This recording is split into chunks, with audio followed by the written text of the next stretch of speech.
Не осы сынақ, бұл Алла Тағаланың жақсылығы. Сынақ болмайынша адам піспейді, адам тәрбиеленбейді. Иман келтірдік дегеннен кейін, өлім келген күнге дейін Алла Тағала тәрбиелеумен болады бізді. Ол Алла Тағаланың заңдылығы. Сол тәрбиенің ішінде Алла Тағаланың сынақтары келеді. Алла Тағала кейде бізді жақсылықпен сынайды, кейде жаңағыдай нәпсіге ұнамайтын нәрсемен сынайды. Жақсылықпен сынайды. Мысалы, мал береді. Мал келген кезде не істейсіз? Мысалы, Сулейман алейхиссаламға мал келсе не деп айтады? Мынау Алланың кеңшілігінен келген нәрсе дейді. Қараңыз қалай амандасады жақсылықпен. Мынау Алла Тағаланың кеңшілігінен келген нәрсе. Лиябулуани. Раббым мені сынағалы тұр ғой деп қабылдайды екен. Құранда келтіріп тұрады. Қараңыз. Раббым мені сынағалы тұр екен. Ашкуру ам акфур. Қазір осы жақсылыққа шүкір етем бе?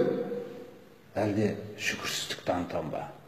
Әрдайым қасы жақсылық келген кезде жақсылықпен танысып алыңыз, қай жақтан келгенін. Түсіндіңіз ба?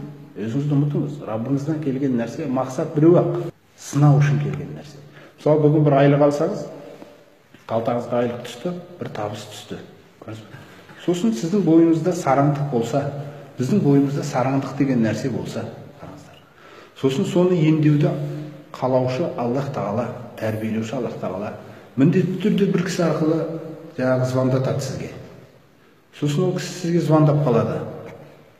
Бауырым, бір қарызға ақша керек болып төледі деп. Сіз құтылмайсыз сынақтан.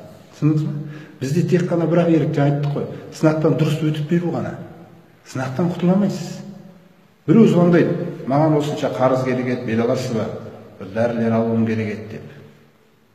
Сол кезде сіз жаңа Сулейман алейхиссалам сияқты сөйлесе алмасаңыз, малыңыз бен қалтаңыздағы, сіз проблемаға ұшырайсыз. Сіз сынақтан дұрыс өтпейсіз. Дәл сол сәтте сіз өтірікшісіз болып қалады. Яғни өзіңізді солай сеуіңізге болады. Күйім өтірік екен ғой менің деп. Босқа алда өтірік істеп жүр екен ғой деп өзіңізге айтуыңызға болады. Басқа мұсылманның келіп сізге өйтіп айтуға хақысы жоқ. Ешкімнің намысына, жүрегіне, иманына өйтіп тимейді. Бірақ өзіңізді солай сеуіңізге рұқсат. Өйткені сіз өзіңізді сөкпесеңіз, сіз түзелмейсіз. Сондықтан Алла Тағала өзін-өзі жазғыра беретін нәпсімен Құранда тіпті ант еткен. Ва нәфси лауама деп Құранда. Қиямет сүресінде айтады. Ант етемін қияметпен. Ант етемін өзін-өзі жазғыра беруші жанмен дейді. Бұл жерде мағына қияметпен жазғыра беруші жанның Алла Тағала біріктірген себебін ғұламалар қалай түсіндіреді? Егер қиямет өтірік болса, ол неге өзін-өзі жазғыра отыр дейді. Қиямет шындық болғаннан кейін ол өзін-өзін жазғыра береді дейді. Жана ананы неге істедім мен? Істемеуім керек еді ғой. Жана ананы неменеге айттым? Айтпауым керек еді ғой деп. Сонда Хасан аль-Басри деген жаңа табиғилерді үлкен айтады да, бұндай күй тек қана мүминде болады дейді. Мүминнен басқа адам өзін бұлай сөкпейді дейді ешқашан. Өзін-өзі